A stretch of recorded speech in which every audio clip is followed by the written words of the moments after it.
Hi, I want to talk to you today about one of the most important books for anyone who wants to improve their financial life: The Psychology of Money.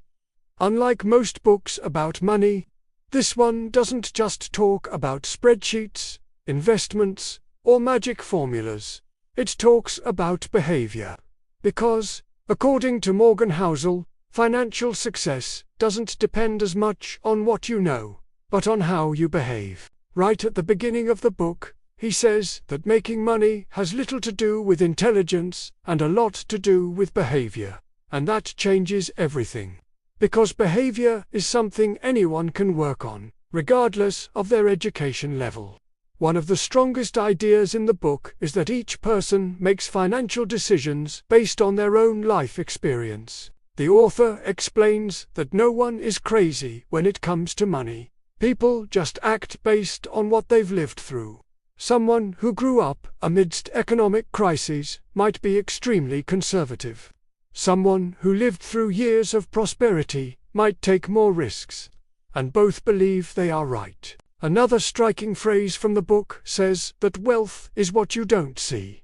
This is very powerful. We often associate wealth with expensive cars, luxurious houses, and designer clothes. But, for Housel, wealth is the money you save, not what you spend. It's accumulated assets. It's the reserve that no one sees. He also talks about the importance of saving. And here's an interesting point. Saving money isn't just about buying something in the future. It's about having control over your own time. When you have reserves, you have freedom.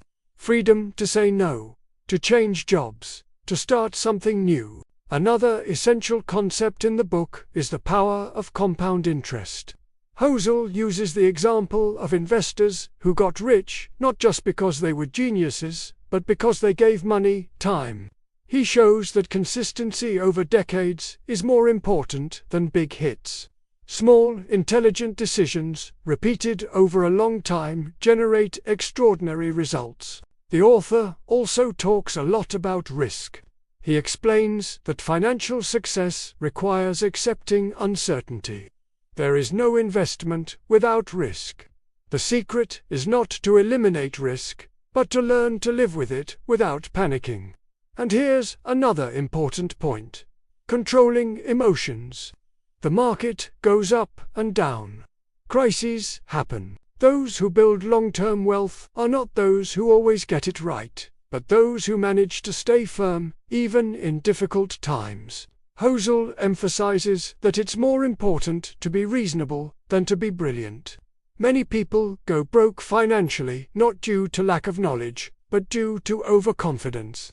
They take exaggerated risks, trying to get rich quickly. Meanwhile, those who accept consistent returns and think long-term tend to win.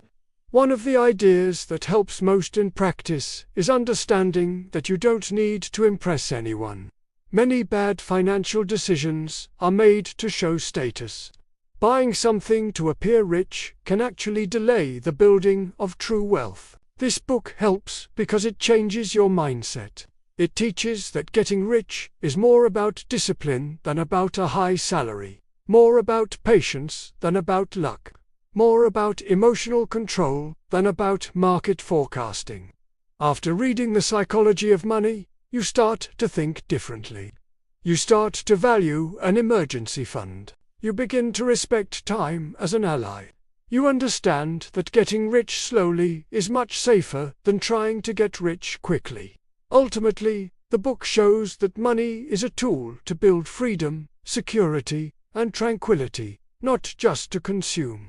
If you liked this summary and want more videos about books that truly transform the way we think, leave a like, subscribe to the channel, and activate notifications so you don't miss the next content. And remember, financial intelligence starts in the mind. See you in the next video.